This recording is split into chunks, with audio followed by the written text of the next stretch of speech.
Hey, y'all, come look at this. Bharat ने पाकिस्तान में surgical strike किया। राहुल गांधी क्या बोला?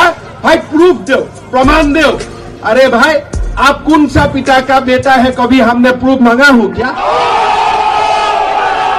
आग लगा दी, आग लगा दी, आग लगा दी। राम राम सब सनातनी भाइयों एवं बहनों को स्वागत है आज की इस नई वीडियो में। आज की इस वीडियो में अंत तक बने रहिएगा और वीडियो का कोई भी पार्ट आप लोग मिस मत कीजिएगा और आज की इस वीडियो में इस पार्ट को अवश्य देखिएगा।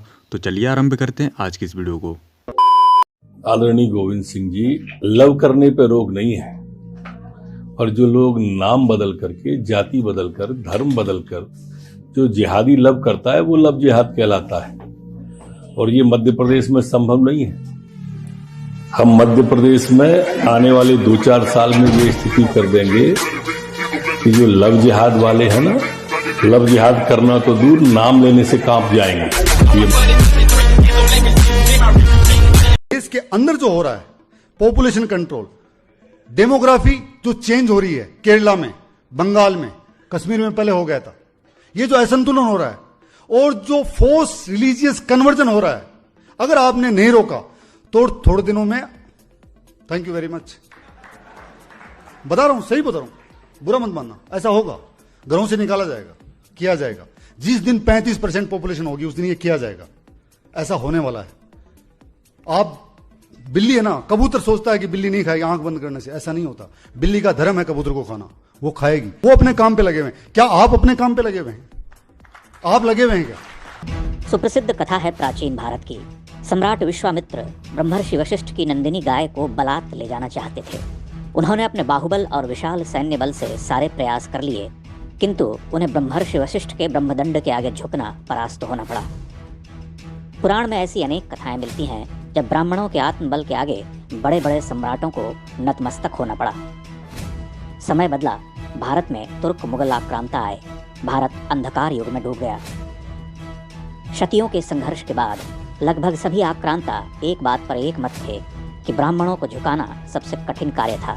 वे मानते थे कि अगर ब्राह्मण बड़ी संख्या में धर्मांतरित होने लगे तो हिंदू समाज को पूरी तरह से गुलाम बनाना आसान हो जाएगा। वह प्रतिरोध केवल ब्राह्मणों का ही रहा हो, ऐसा भी नहीं। क्षत्रियों ने शतियों तक अपने रक्त से हिंदू धर्म की रक्षा की। कथित छोटी जातियों में अगणित महावीर हुए, लेकिन वर्णाश्रम में ब्राह्मणों को सबसे ऊपर इसीलिए रखा गया था कि वे नैतिक शक्ति में अतुल्य थे। काल का पहिया आगे बढ़ा, अंग्रेज आए, भारत पद्दलित हुआ, लेकिन अंग्रेज भी यही मानते रहे कि भारत में ईसाई धर्मांतरण के उद्देश्य में सबसे बड़ी बाधा ब्राह्मण है।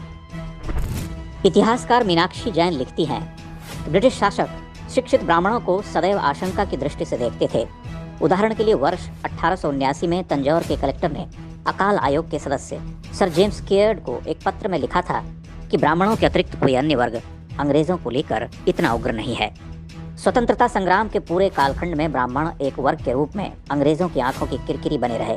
सीआईडी की ऐसी असंख्य रिपोर्ट्स हैं जिनमें राष्ट्रीय आंदोलन के सभी स्तरों पर ब्राह्मणों की भागीदारी की बात कही गई है। एक पर्यवेक्षक के शब्दों में, यदि कोई एक समुदाय अंग्रेजों को भारत से निकालने का श्रेय ले सकता है तो वह ब्राह्मण थे। ब्रिटिश राज की गोलियों से जो लोग मारे गए उनमें लगभग 70% ब्राह्मण थे। वे बार बार इस बात को दोहराते हैं कि दरिद्र से दरिद्र ब्राह्मण भी आत्माभिमान में सम्राट से कम नहीं। तुर्कों के आगमन से 1500 वर्ष पहले सिकंदर ने भी दांड्यायन नामक ऋषि को झुकाना चाहा था। दांड्यायन ने कहा था कि सिंधु की हर हरा कर बहती जलधारा का एक बिंदु मात्र भी मेरे कहने से नहीं रुकता, तो मैं किसी नरपति का आदेश कैसे मान सकता हूँ। आज जब समय समय पर वामपंथी विचारधारकों को ब्राह्मणों के विरुद्ध विश्वमन करते हुए देखते हैं तो हमें समझ लेना चाहिए कि उनका कष्ट क्या है। हम ब्राह्मणों को लाख गाली दें, किंतु ब्राह्मणों के बिना भारतवर्ष की कल्पना की जा सकती है क्या? वामपंथी जो मूलतः हिंदू संस्कृति के बैरी हैं, उनके नकारात्मक प्रचार तंत्र के सबसे बड़े शत्रु ब्राह्मण हैं। आप ध्यान दें कि वामपंथियों को सबसे अधिक घृणा प्राचीन भारत की महान संस्कृति से ही क्यों है? वह निरंतर हिंदू धर्म को नीचा दिखाने का उपक्रम करता रहता है। पिछले 100 वर्षों का इतिहास लेखन देखिए, वह ब्रह्म स्वरूप आदि शंकर से लेकर महाकवि तुलसीदास को ही अपना सबसे बड़ा बैरी क्यों मानता है? वामपंथियों की बेचैनी इन दिनों बहुत बढ़ गई है। वे षड्यंत्र के लिए वैश्विक स्तर पर प्रयास कर रहे हैं, लेकिन सफलता नहीं मिल पा रही। राजसत्ता से दूर हो जाना एक महाकष्ट है। ऊपर से कथित छोटी जातियों का सांस्कृतिक पुनर्जागरण उन्हें परेशान कर रहा।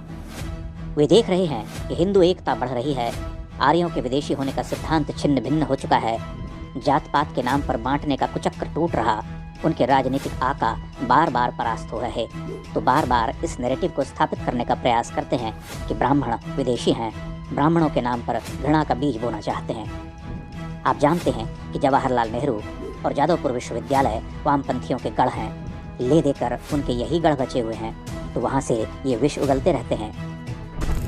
हिंदू समाज को ब्राह्मण, राजपूत, बनिया और अगड़ा पिछड़ा से ऊपर उठकर देखना होगा। भारत के पिछले 1000 वर्ष के इतिहास में ऐसा समय नहीं आया, ऐसा जागरण भी पहले कभी नहीं आया। इस जागरण का महत्व समझना होगा।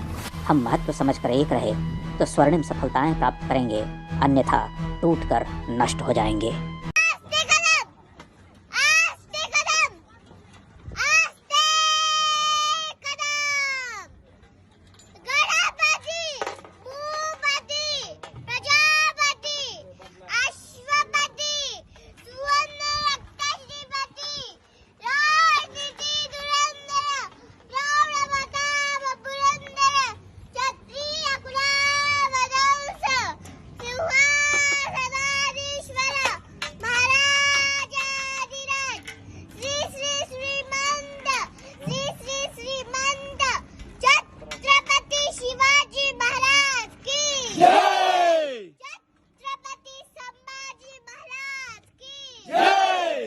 वीडियो में अंत तक बने रहने के लिए आप सभी का बहुत बहुत धन्यवाद। आशा करता हूँ आज की वीडियो आपको अच्छी लगी होगी। अगर वीडियो अच्छी लगी तो वीडियो को लाइक, शेयर एंड चैनल को सब्सक्राइब करना मत भूलिएगा तथा कमेंट बॉक्स में अपने विचार देना जय श्री राम मत भूलिएगा। तो चलिए मिलते हैं बहुत जल्द एक नई वीडियो के साथ। तो तब तक के लिए जय श्री राम, जय हिंद, वंदे मातरम।